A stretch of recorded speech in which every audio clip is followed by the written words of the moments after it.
Assalamualaikum warahmatullahi wabarakatuh. Pada kesempatan kali ini saya akan menjelaskan mengenai pendekatan makna bahasa dalam penafsiran Al-Quran menurut Prof. Dr. Yal MA. Nah, sebelum itu perkenalkan nama saya Klima Rakia dengan NIM terakhir 056 dari kelas B Program Ilmu Komunikasi. Langsung saja masuk pada materi yang pertama, mengapa sih kita perlu mengembangkan penafsiran di masa sekarang? Jadi menurut Prof. Sahiron itu yang pertama, di samping ayat yang muhtamar atau ayat-ayat yang sudah jelas, pastinya ada ayat yang mustabihat, yaitu ayat-ayat yang memang memiliki makna lebih dari satu. Lalu yang kedua, karena perkembangan sains, teknologi, dan humaniora yang berkembang pesat, pastinya ilmu-ilmu sudah berkembang lebih jauh, seperti ilmu semiotika, semantik, hermeneutika, dan ilmu-ilmu yang lainnya. Lalu karena perkembangan itu, Al-Quran akan dijadikan sebagai objek penelitian. Nah, dari adanya objek penelitian tersebut, orang-orang akan bertanya, apa sih peran dari Al-Quran? Apa sih komen dari Al-Quran terkait dengan perkembangan ilmu pengetahuan?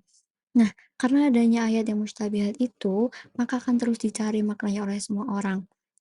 Lalu, dengan adanya dinamika masyarakat yang pesat, baik baik itu positif maupun negatif, wawasan dan pengetahuan akan semakin berkembang. Makanya perlu, adanya perubahan pemikiran dan cara berpikir atau reformasi dalam hal pemikiran, atau sering disebut dengan taghayyurul ahkam bitaghayyuril azmiyah wa amkinah, yaitu perubahan hukum itu saja bisa saja perubahan tempat, waktu, atau kondisi. Jadi di masa sekarang itu, di masa yang akan datang, perlunya pemikiran yang fresh sesuai konteks kekinian. Ulama biasa menyebutkan dengan al-muhafadzul a'la qadimis shalah wa akhdzu bil jadidil aslah, yaitu memelihara yang lama, yang baik, dan mengambil yang baru, yang lebih baik. Lalu apa itu makna kumaza? Jadi sebelumnya, dari makna Al-Quran sendiri adalah berusaha semaksimal mungkin untuk menguak makna yang mungkin dimaksud oleh Allah ketika menurunkan ayat Al-Quran kepada Nabi atau Rasulullah, dengan para sahabat yang atau dipahami oleh audiens. Lalu maghza yaitu mengembangkan signifikasi teks terhadap zaman sekarang. Lalu dapat disimpulkan bahwasanya makna kumaza adalah suatu pendekatan di mana seseorang berusaha menangkap makna historis atau teks yang dipahami yang mungkin dimaksudkan oleh pengarangnya atau dipahami oleh audiens historis dan makna asalnya. Lalu yang kedua ada paradigma dari makna kumaza. Nah, yang pertama itu harus yakin Al-Quran adalah wahyu Allah yang rahmatan lil alamin, yang berlandaskan pada surat Al-Anbiya ayat 7. Lalu yang kedua, pesan Al-Quran itu universal. Meskipun diturunkan sudah dari 1400-an yang lalu, walaupun terlihat dari sisi makna yang ditunjukkan untuk orang-orang Arab, namun pesannya itu universal. Hanya saja, keuniversalan dari Al-Quran perlu adanya penafsiran dan tidak bisa berhenti pada pemahaman yang literalis semata.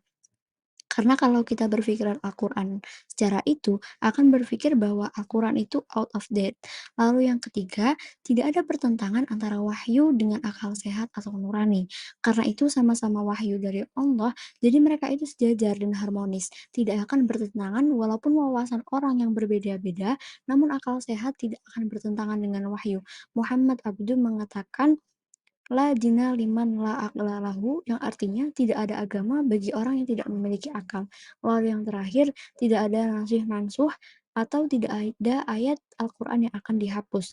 Semua itu berlaku, tetapi keberlakuannya itu sesuai dengan konteksnya sendiri-sendiri. Lalu yang ketiga ada prinsip makna kumaza, yaitu penafsiran harus selalu didasarkan pada ilmu pengetahuan. Jadi kita tidak boleh hanya asal ngomong saja. Nah, Rasulullah Shallallahu Alaihi Wasallam pernah bersabda, "Man qala fil Qur'ani bighairi ilmin falyatabawwa ma'adahu minan nar." Yaitu yang artinya, barang siapa yang berbicara tentang Al-Qur'an tanpa ilmu pengetahuan, maka siap-siap saja berada di dalam neraka. Nah, contoh dari prinsip makna kumbaza ini, penafsiran Al-Quran boleh saja beragam, asal identitas teks atau maksud utamanya masih terjaga. Contohnya itu pada surat Al-Baqarah ayat 183 yang berbunyi, A'udzubillahi minasyaitonirrajim, Bismillahirrahmanirrahim, Ya ayyuhalladzina amanu kutiba alaikumusyiyamu kama kutiba alal ladzina min qablikum la'allakum tattaqun. Yang artinya, hai orang-orang yang beriman, diwajibkan atas kamu berpuasa sebagaimana diwajibkan atas orang-orang sebelum kamu agar kamu bertakwa.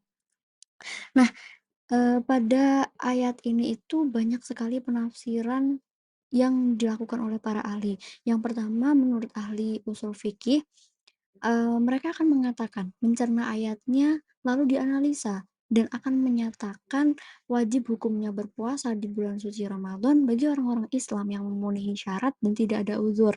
Jadi hukumnya itu wajib. Jadi mereka itu membaca dari hukumnya.